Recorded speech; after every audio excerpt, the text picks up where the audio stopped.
What do you lean on? Not talking about that kind of lean. I'm talking about where you put your confidence to get you through the day. Maybe you like to lean on getting all the right answers. A+. Or maybe you lean on running the fastest or getting picked first in PE. You might lean on being able to make people laugh. What's the best way to throw a birthday party on Mars? You plan it. Maybe you even lean on getting a new pair of shoes or the latest gaming system to make you feel good. None of those are bad things, but if you put your confidence in them, they're going to slide. Just like that shelf. You'll mess up on a test. Sprain an ankle. Discover someone's laughing at you instead of at your jokes. And that brand new gaming system? It might pick up your spirits for a day or two, but after that, it's nothing special anymore. There's only one safe place to put your confidence. God made you. God loves you. And you were designed to lean on God. Even when your day doesn't go the way you hoped, God doesn't change. When you have to wait, God is still there. And when you're worried or anxious, God still has a plan. God can be trusted over and over again. When you ask God each day to guide your steps and trust God to give you the strength and confidence, others can see that peace and freedom that comes with it. They can see God at work in you. That's why trust is such an amazing way to worship God with your life. Because worship is about more than just singing loud. It's all about living loud.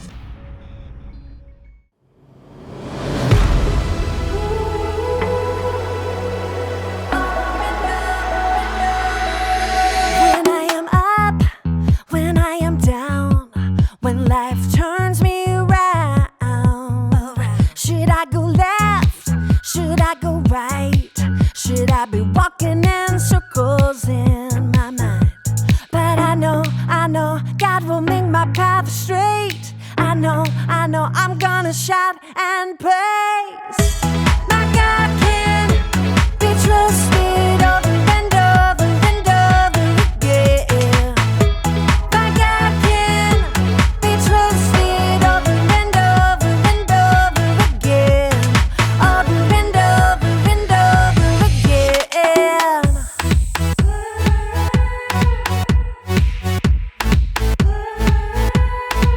When I am up, when I am down, when life turns me around, should I go left? Should I go right? Should I be walking in circles in my mind? But I know God will make my path straight. I know I'm gonna shout and praise. My God can be trusted over and over and over again. My God can be trusted over and over and over again. Over and over and over again. I'm confident. My God can. I'm confident. My God can. I know. God will make my path straight. I know. I'm gonna shout and praise. I know. God will make my path straight. I know. I'm gonna shout and praise. My God can be trusted over and over and over again.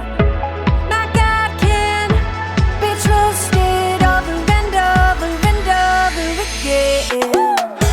My God can be trusted over and over and over again. My God can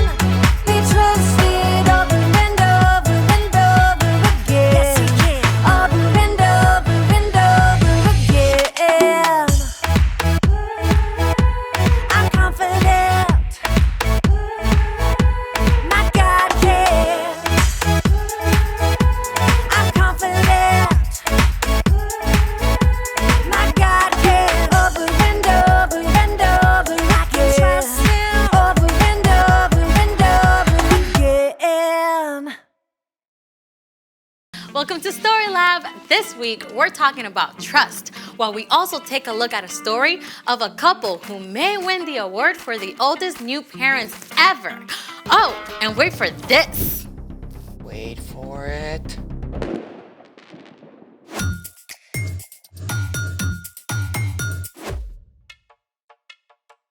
Hey, I'm Amaya. And I'm Zeke. And this week, we're talking about trust, which is putting your confidence on someone you can depend on. But how do you know who you can depend on? Well, I think the best way is to look up. What do you see? The ceiling? No, imagine that we're outside. The clouds. Okay, imagine that we're outside and it's nighttime. The stars. Yeah, all those points of light way out into space. Constellations and galaxies, each one filled with more brilliant, burning stars than we can imagine. And every single one points to God. I mean, God made all that out of nothing. It definitely makes me want to trust God. How many stars are there in the universe? 200 billion trillion stars! Whoa. Yeah. The sky was so amazing last night. I just have to take a picture for you. Look. Ooh, you have seriously got to upgrade. I know. I just couldn't capture it. So I looked up some pictures taken by the Hubble telescope instead.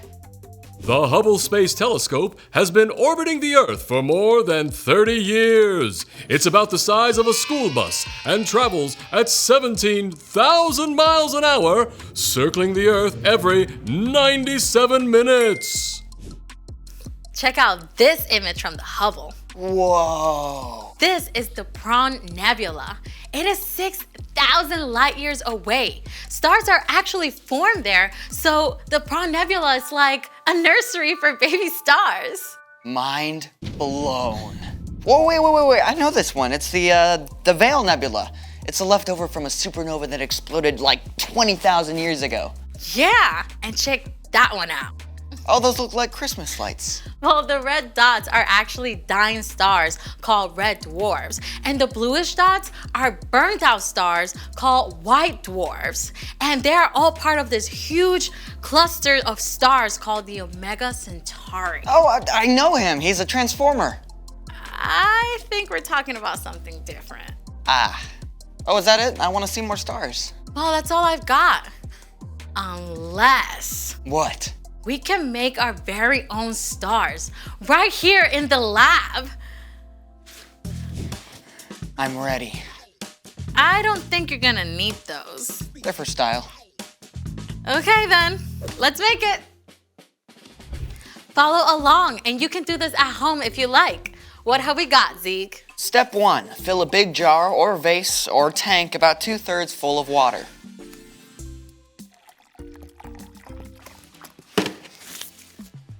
Step 2, pour oil into a small bowl. Or 2, or 3.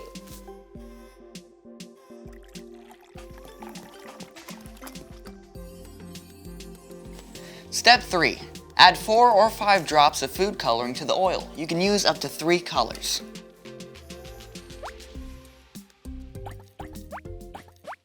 Step 4, whisk the food coloring with the oil. It's a little latte, a really oily latte. Okay, pour. Wait for it.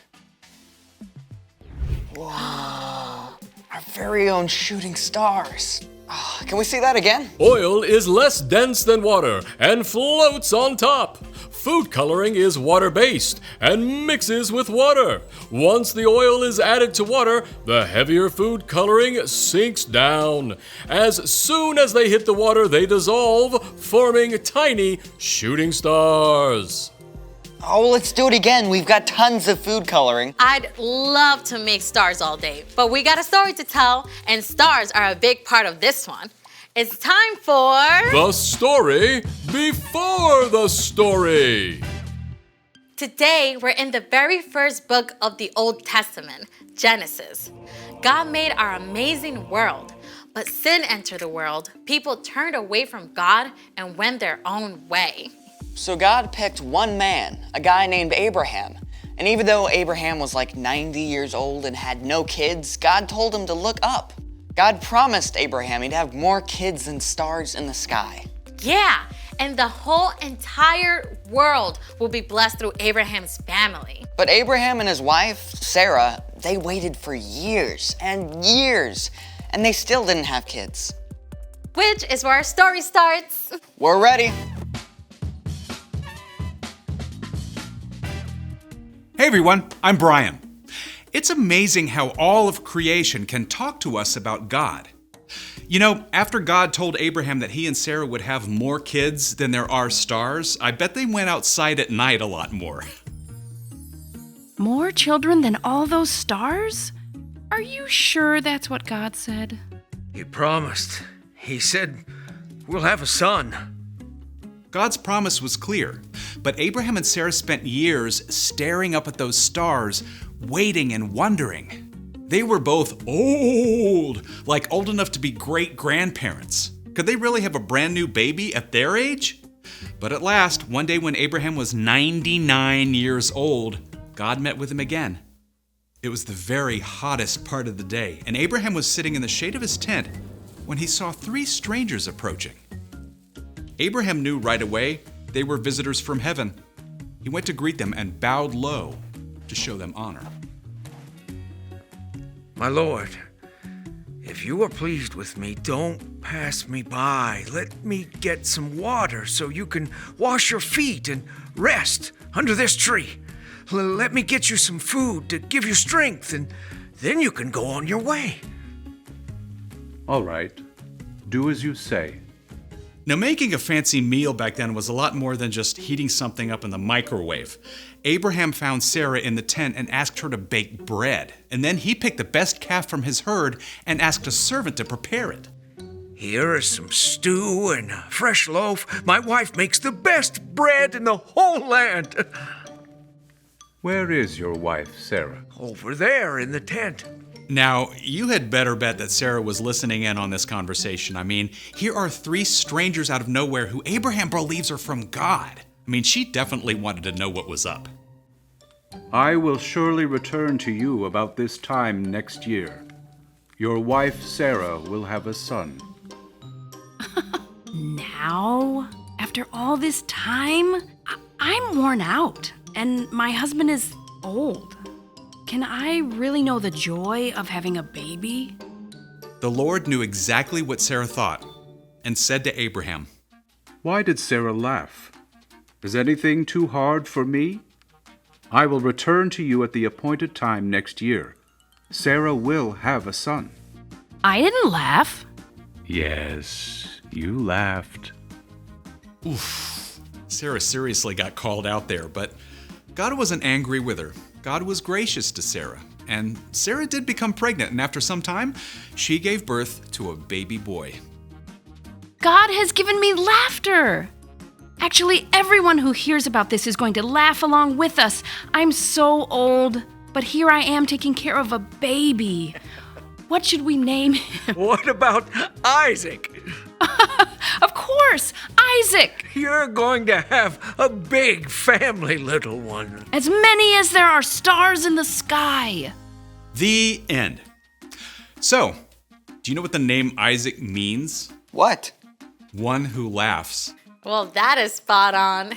Can you imagine how it felt for Abraham and Sarah to wait all those years? I have a hard time just waiting for the microwave popcorn to finish. I know, right? Waiting can be hard. But here's the awesome thing.